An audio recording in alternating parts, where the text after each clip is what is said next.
Students, English worksheet number 31 for 10th class and date is 15 September 2020. And today's worksheet is based on integrated grammar. Hope you all are safe and smiling.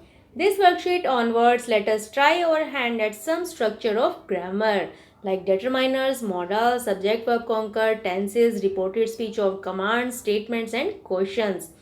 तो worksheets के through आप हम कोशिश कर रहे हैं आपको grammar के जो स्ट्रक्चर है, मेन स्ट्रक्चर है, वो आपको सिखाया जाए और ये सारे आपके ग्रामर के टॉपिक जो हैं वर्कशीट के थ्रू आपको समझाने की कोशिश की जा रही है।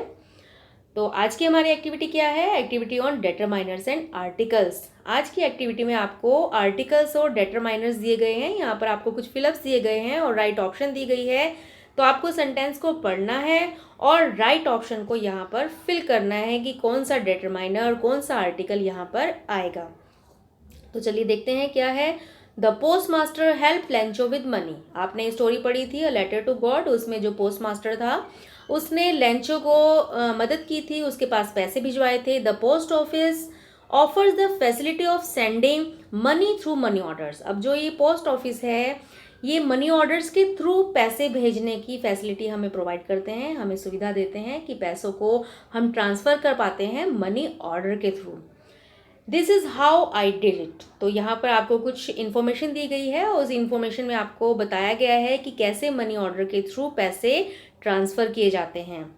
तो my visit to the post office, मैं पोस्ट ऑफिस में आपकी विजिट हुई और आपने वहाँ पर क्या क्या देखा। I had to send dash money to my brother through the post office। तो आपको क्या करना है, आप एक पोस्ट ऑफिस में गए और आपने वहाँ जाकर देखा और आप कह रहे हैं कि मुझे अपने ब्रदर को पोस्ट ऑफिस के थ्रू मनी सेंड करनी है, पैसे भिजवाने हैं। तो यहाँ पर देखो आपको फिलअप दिया गया है और आपको यहाँ पर सम और फ्यू दो डेटरमाइनर्स दिए गए हैं। तो यहाँ पर आपका कौन सा डेटरमाइनर आना चाहिए, सम और फ्यू। तो आपको पहले वर्कशीट में बताया गया है सम। सम जो है अनकाउंटेबल नाउन के लिए हम यूज़ करते हैं, फ्यू जो है काउंटेबल नाउन के लिए यूज़ करते हैं। काउंटेबल मतलब गिन सकते हैं, जिन चीज़ों को हम गिन सकते हैं उनके लिए हम फ्यू यूज़ करते हैं, जैसे फ्यू टॉफ़ीज़, चॉकलेट्स, पेंसिल्स, क्योंकि हम इनको काउंट कर सकते हैं। सम जो है, सम कहाँ पर लगता है, जहाँ पर अनकाउंटेबल नाउन होती है। मनी, क्या आप मनी को काउंट कर सकते हो? वैसे तो आप 1-2 कॉइन्स को काउंट कर सकते हो, लेकिन जब कुछ पैसों की बात होती है तो कुछ पैसों के लिए हम सम यूज़ करेंगे, फ्यू हम यूज़ नहीं करेंगे। तो आपका यहाँ पर राइट आंसर आ जाएगा some money. I had to send some money to my brother through the post office dash. तो अब यहाँ पर क्या आएगा, डैश टोल्ड मी, किसी ने मुझे बताया।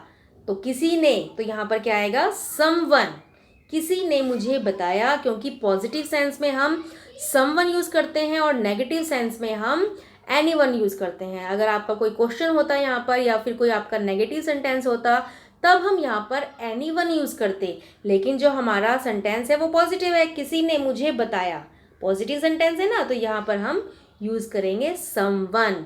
समवन टोल्ड मी दैट, किसी ने मुझे बताया कि, क्या बताया, it was dash cheapest way of sending money, कि जो पोस्ट ऑफिस है, पोस्ट ऑफिस के थ्रू हम बहुत ही चीपेस्ट, द चीपेस्ट। तो आपको देखो यहाँ पर सुपरलेटिव डिग्री है, चीप की आपकी सुपरलेटिव डिग्री लगी है चीपेस्ट। तो आपको बताया गया है कि द जो है वो सुपरलेटिव डिग्री के साथ लगता है। तो यहाँ पर चीपेस्ट, इससे पहले हम लगाएंगे the, it was the cheapest way of sending money. Inside the post office, post office में जब मैं गई, I went to dash counter mark money order.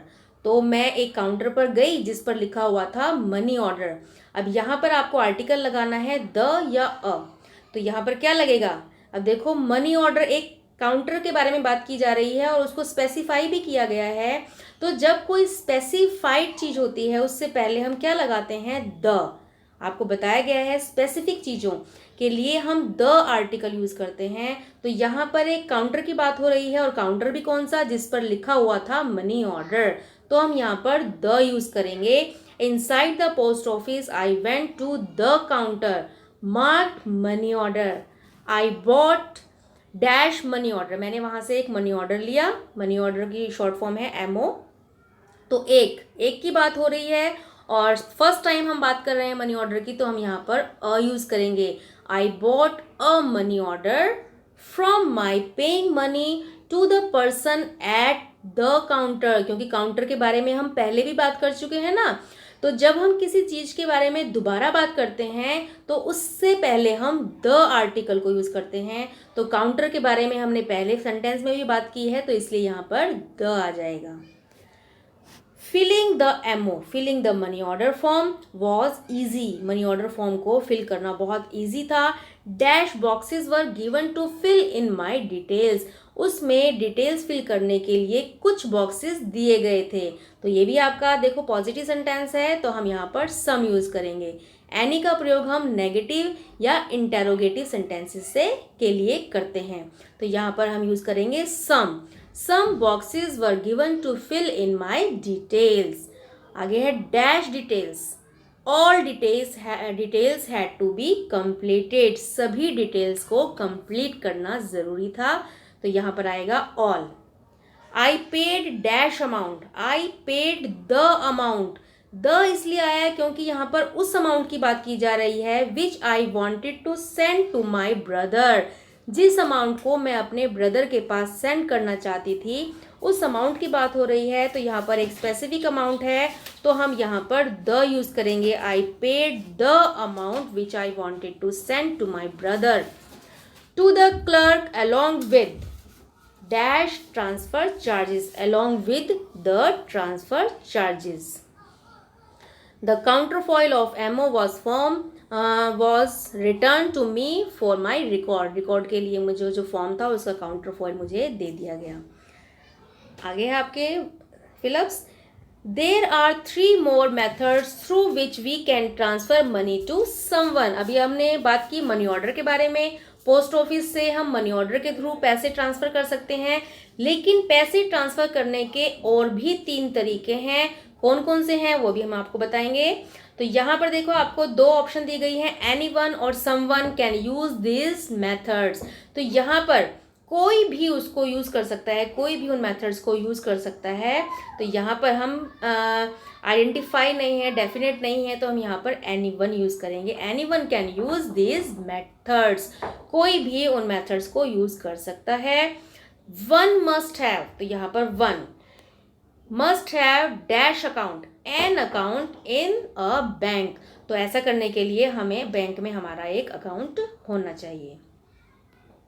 Next है आपके यहाँ पर 3 वेज हैं how can you send money. तो यहाँ पर 3 तरीके हैं जो हमें बताए गए हैं जिनके द्वारा हम पैसे ट्रांसफ़र कर सकते हैं. पहला है नेशनल इलेक्ट्रॉनिक फंड ट्रांसफ़र, तो ये है नेफ्ट. तो इसमें सेंटेंस है dash transfer can not exceed ₹50,000. तो यहाँ पर ईच ट्रांसफ़र आएगा, प्रत्येक जो ट्रांसफ़र है वो 50,000 से रुपये से ज़्यादा नहीं होनी चाहिए. रियल टाइम ग्रॉस सेटलमेंट दूसरा तरीका है हमारा real time gross settlement. There is no limit for dash amount of money to be send. तो देखो यहाँ पर नो आ गया, नेगेटिव है ना सेंटेंस, तो यहाँ पर हम एनी यूज कर देंगे. There is no limit for any amount of money to be sent. Third option है हमारा इमीडिएट पेमेंट सर्विस. तो इमीडिएट पेमेंट सर्विस जो है all as the name suggest the payment is immediate. इसमें जो payment है वो बिल्कुल इमीडिएट तुरंत हो जाती है. तो ये आपके 3 और तरीके हैं मनी ऑर्डर के अलावा जिनके द्वारा हम मनी ट्रांसफ़र कर सकते हैं. तो मैंने यहाँ पर आपको आंसर्स भी प्रोवाइड किए हैं, आप इनको चेक कर सकते हो. मैंने आपको अच्छे से डिटेल में समझा भी दिया है कि कौन सी ऑप्शन में कौन सा आपका डिटरमाइनर आएगा और कौन सा आपका आर्टिकल आएगा. मैंने अच्छे से आपको क्लैरिफाई भी किया है, आपको अच्छे से समझ में आ गया होगा. तो बेटा ये छोटे छोटे पॉइंट्स हैं, अगर आप इनको ध्यान में रखोगे तो आप ग्रामर में कभी भी मिस्टेक्स नहीं करोगे. तो ग्रामर का जो स्ट्रक्चर आपको सिखाया जा रहा है आपकी बुक्स के थ्रू, आपकी वर्कशीट्स के थ्रू आपको समझाती हैं आपके टीचर्स, तो आप उन पॉइंट्स को नोट करते रहा करो कि कहाँ पर कौन सी चीज़, कौन सी हमारा जो आर्टिकल है, कौन सा मॉडल्स है, कौन सी हमारी जो डिटरमाइनर है, हम क्या यूज़ करेंगे. जब आपको सारे रूल्स क्लैरिफाई होंगे, जब आप उन रूल्स को अच्छे से लर्न कर लोगे, तब आपको ग्रामर में कभी भी कोई प्रॉब्लम नहीं आएगी और आप बहुत अच्छे से अपनी लैंग्वेज को कंप्लीट कर पाओगे। और जो ग्रामर की जो आपकी वर्कशीट्स आती हैं, आप उनको अच्छे से कंप्लीट कर पाओगे, आप उनमें कोई भी डाउट्स नहीं रहेगा। तो सबसे पहले आपको क्या करना है, रूल्स को लर्न करना है। छोटे छोटे रूल्स होते हैं, उनको आपको अपने दिमाग में बिठाना है, उसको बार बार रिवाइज करना है। तो आपकी ग्रामर से रिलेटेड जितनी भी वर्कशीट्स अभी तक आई हैं, मैंने इस चैनल के जो प्लेलिस्ट है, गुड मॉर्निंग स्टूडेंट्स आपका चैनल है, इस चैनल की प्लेलिस्ट में मैंने सारी वर्कशीट्स डाल रखी हैं। तो आप पिछली वर्कशीट्स को रिवाइज करने के लिए उनको दोबारा से देख भी सकते हो। आपकी सुविधा के लिए मैंने ऐसा किया है। तो आप उनको दोबारा देखकर आप समझ सकते हैं। आप उसको 2 बार 3 बार वीडियोस को देखो, आपको अच्छे से ग्रामर के रूल समझ में आ जाएंगे। इसके अलावा भी मैं आपको ग्रामर के सेपरेट अलग अलग टॉपिक्स के रूल्स भी आपको समझाऊंगी अपनी वीडियोस के थ्रू। तो आप मेरे साथ ऐसे ही अपनी स्टडी को जारी रखिए। Thanks for watching my videos.